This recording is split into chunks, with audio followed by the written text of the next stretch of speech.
It's my feel-good breakfast show. Welcome back to what is promising to be a very feel-good breakfast show this morning. And we're going to continue a conversation that, well, needs to be continued every day. International Men's Day was celebrated this past Saturday to highlight the importance of men in the progress and development of families, communities and civilizations. We have a very important role to play. More importantly, though, one of the objectives of the day is to raise awareness around men's well-being, both physically and mentally, probably more importantly. And here to chat a little bit more about mental health is clinical psychologist Clint Maggott and CEO of the Men's Foundation, Garen Giselle. Guys, welcome back. Thank you so much for continuing this conversation. I was joking and a little bit embarrassed talking about me and the guys checking in with each other. Now, you'd think in today's society, maybe, Garen, I can start with you. Do we need a Men's Day? This is a man's world, is it not? Yeah, I think without a doubt. We need that little check-in and that reminder. You know, that we talk about a gender-equal society. There's a need for us to ensure that we as men also get acknowledged and also take their time. There's a lot that we need to take responsibility for. But there's also a lot that we need to step up to the plate and obviously be part of the change that needs to happen in society. And there needs to be a shift, internally and externally, the way that we engage with each other. It is very cute, though. I use that term, watching two guys trying to check in with each other. Hi, how are you, man? I've been thinking about you. You're right, you're looking good. But there has been a shift. It's happening now. And I'm feeling guys are becoming more comfortable, but it's still very awkward. Why? Why do we feel such resistance sharing our feelings, man? It's a strange thing. I mean, it's not how we're raised, right? I mean, men and feelings don't necessarily go together. There's lots of shame attached. You almost have to ask, like, how are you doing twice? You know, there's the first one, and then there's like completely. No, I mean it. No, you can give me an actual answer. And I think, like, we have to kind of try to normalize it, right? It's not a big deal. I think there was a clip of Trevor Noah going around where he says guys actually need sometimes to connect with each other. Yeah. You actually need like intimacy sometimes. And often this is found in strange places, like around a briar place, Yeah. you know. Playing golf. Playing golf. It's probably the one reason why men play golf. It's not for the enjoyment of golf, I can tell you that much. Yeah. Sometimes you need an excuse that, like, you've had a beer already, but it's necessary. Guys need to be able to connect with each other and to be able to be honest about how they're actually doing. I think we've been, and I will keep referencing COVID because it was a gateway that we all had to go through and it's changed everything. Everything matters so much more now, emotionally. I feel it on the show where we get this lovely kind of litmus test of where society is, and you can feel men are thinking differently, but we've been forced to because the numbers don't lie. We've seen suicide statistics in this country that are terrifying when it comes to men.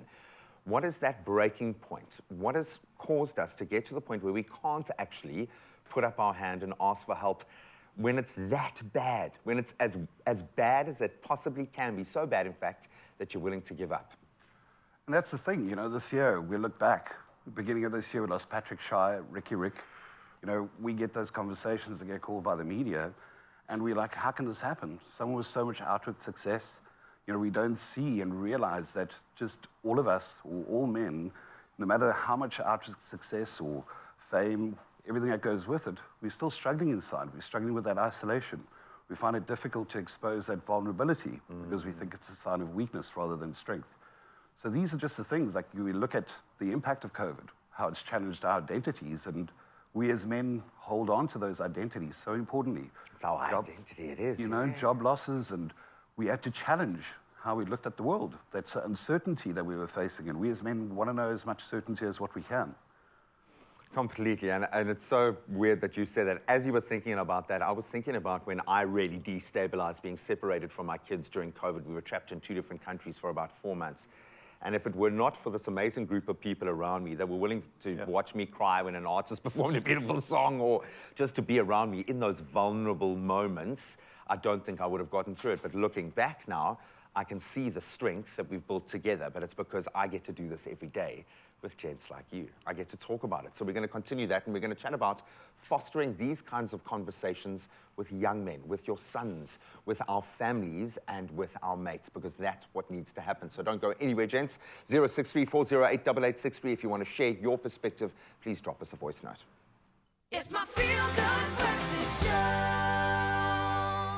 Welcome back to the conversation. We are continuing our discussion on men's mental health with clinical psychologist and good friend of the show, Clint Maggott, and another good friend of the show, CEO of the Men's Foundation, Garen Giselle. Now, part of the discussion when it comes to mental health has to deal with the idea of burnout, especially at this time of the year, and how that can affect both the mental and physical well-being. It's often at this time that we keep using the word retrospect because you get to a point where you're like, oh, I can't do anything. And you're like, okay, I'm actually, 2 weeks ago, I probably should have stopped. I should have actually put the brakes. What actually happens when we hit burnout? Is it a physical thing because you're physically overwhelmed? Is it just a mental thing? Is it an emotional thing? What's going on? I mean, so technically there's no separation, right? Yeah. I mean, we always think about it as two one different system. systems, but it's one system. And so often, like physically, you're exhausted, you've been doing too much for too long. Your immune system's usually not doing that great, and you're just tired.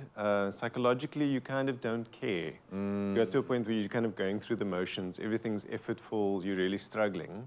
And there's a loss of kind of meaning, so you're gonna kind of think like, what's the point, you know? And you just keep going, you kind of push through. And then behaviorally, you kind of find people doing, so during the day, they may be able to put in these extreme amounts of energy, kind of push through work, but then in the evenings or on weekends, they crash. I was going to say that sine wave suddenly starts to corsetina, and that's how I always describe it to myself, is when I can feel that difference in the highs and the lows gets really high. But that being said, I can feel my own little switch inside flicking as you highlight all of the ways that I feel doing breakfast TV is pretty much a part of the human experience here, but it's almost part of our survival mechanism to turn that off. It's part of the man's mode to just say, and also very much a single mom's mode, a woman's mode when she's dealing in that situation. But I'm looking specifically at the ego that's involved with men. And I don't mean that, look at me, I'm a king kind of ego. It's that I will provide, I will survive, I will not be broken, I will get up again, put my big boy pants on, I'll drink my cup of concrete and I'll get out there and I'll do it. Even as I say to myself, I need to slow down and not do it, a million different voices start saying, no, bud, your kids need this, you need this. How do we walk that line? Because you're always going to kind of be under pressure if you are the breadwinner, but you can't let that pressure overwhelm you. How do we know? How do we skirt that? Certainly. You know, and I think we live in a society where we've grown up with these rigid gender roles where we as men define ourselves as breadwinners. And, you know, and as we're moving into that gender equal society, you know, our wives and mothers and women are becoming more empowered, earning more money, but we still have that belief system that we have to be that breadwinner, you know, that we don't consider emotional well-being as much as what we do physical well-being for us to do that kind of check-in and to know where we're at. So, you know, this is part of the challenge for us to acknowledge and kind of take that break and that self-check-in, and also what we have with those shoulder-to-shoulder conversations around the fireplace with those friends of ours, and just in terms of that little self-check that you were having when we were chatting earlier, just to be aware and just to have that self-acknowledgement. And I think we're starting to see these sorts of mechanisms creep into a corporate social space. It is becoming more normalized, thankfully, and I think we have taken a quantum leap forward over the last couple of years. We need that. I am only here because I have this wonderful network of friends and family around me. I know this after the last few years, undoubtedly. As a family member, as a partner, and this goes both ways, not just with the men in your life, but with, you know, anyone who is under pressure and you can see it, you're starting to see from your outside perspective, then what do you do? Because often the worst thing to come and tell me is, oh, you just need to slow down. Oh, well, are you going to do my work for me then, or how is that going to work? So how then do we offer support in a proactive, helpful way? I mean, I think it's sometimes you need to kind of, there's a lot of shame attached, right? So there's this kind of emphasis on like, I'm not supposed to be struggling. I should be able to just kind of push through. I think what's important sometimes from the outside to approach it, there is a realistic component. Sometimes we have periods where there's high demand. Just got to deal. But you can't kind of assume that you can just kind of push through. It's almost like quite a ridiculous idea that you can just, you know, push through. Doesn't matter what the amount of load you can put onto somebody. That's why men are breaking. Yeah, so if you're going to have a lot on you, you're going to need to be able to cope more. You're going to need to kind of balance it out. So you're going to need to find spaces for rest, et cetera, et cetera.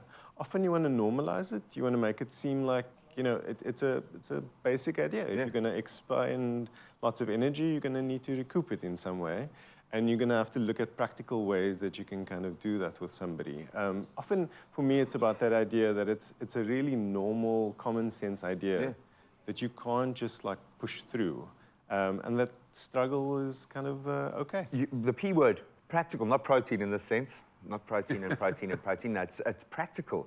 Talk about logistics then. That's maybe the way to approach it. Say, I need this kind of support. This is where I'm at. This is where my pressure points are. Treat it like a little stats, research session, a little strategy session, whatever you need to do to normalize that conversation within your own little support structure is what needs to happen, because unfortunately, once you've gone too far, that's when the damage gets done and then you're useless to everybody. So think about your own space right now. If you want to share your perspective or ask any questions, please drop us a voice note, 063-408-8863. But now, best way, best, sharpest, quickest route to mental health, get moving. It's my feel-good breakfast show. Welcome back as we wrap up our discussion on men's mental health with clinical psychologist Clint Maggott and CEO of the Men's Foundation, Garen Giselle. Now, often symptoms of mental health conditions include anger, irritability, frustration, substance abuse, and that persistent worry, that anxiety that just won't let go.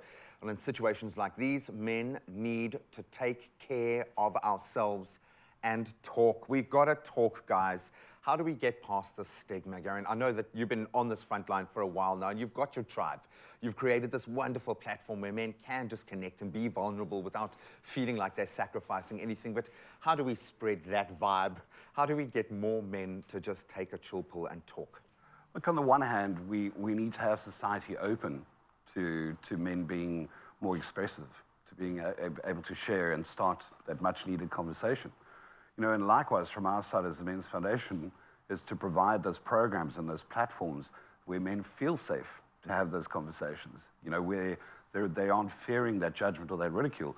But one of the big things that we do still need to look at is that stigma that's associated with men's mental health. We experience life very differently between men and women, and we need to address men's mental health through the lens of a male. So, we were chatting about this earlier, myself and Clint was saying that men feel more comfortable expressing and opening themselves to other men, for fear of that judgment. So the most important thing is creating these types of conversations starts another conversation, gets you to check in with your mates. And when you realize that somebody else is also going through that. Everybody is facing something right now. You know what I mean? And when I've been in a group of my mates and someone has put their hand up and said, I'm actually seeing something, I'm looking for going for help. And then it started the conversation, well, so am I. And then once they realized that they're not suffering in isolation, they felt better about being able to express what the journey was and what they were going through. I feel often, sadly, we look at this and we say, okay, well, it's the next generation's job. But we do have an opportunity now to inform, educate, influence the younger generation. And I'm speaking as a dad here with a son. Sure. How does that conversation, what does that look like? How do I introduce this emotional quotient in a young man? It starts very early. I remember being at like a function and like seeing a kid fall, quite young, like before he could talk, and the dad going like, don't cry, just like kind of brushed off. Yeah. And it starts very early where we kind of inform like what's allowed and what's not allowed as a man. And I think like, like you're saying, like the idea is that I think masculinity is often like, it's quite fragile, right? So it's like, if you do that, suddenly you're like not male. And it's like, it falls off quite quickly. And the idea would be to expand what it is to be a man. So you can be strong and a provider and all of those things, but also vulnerable and like sometimes be sad and sometimes need help and sometimes be struggling.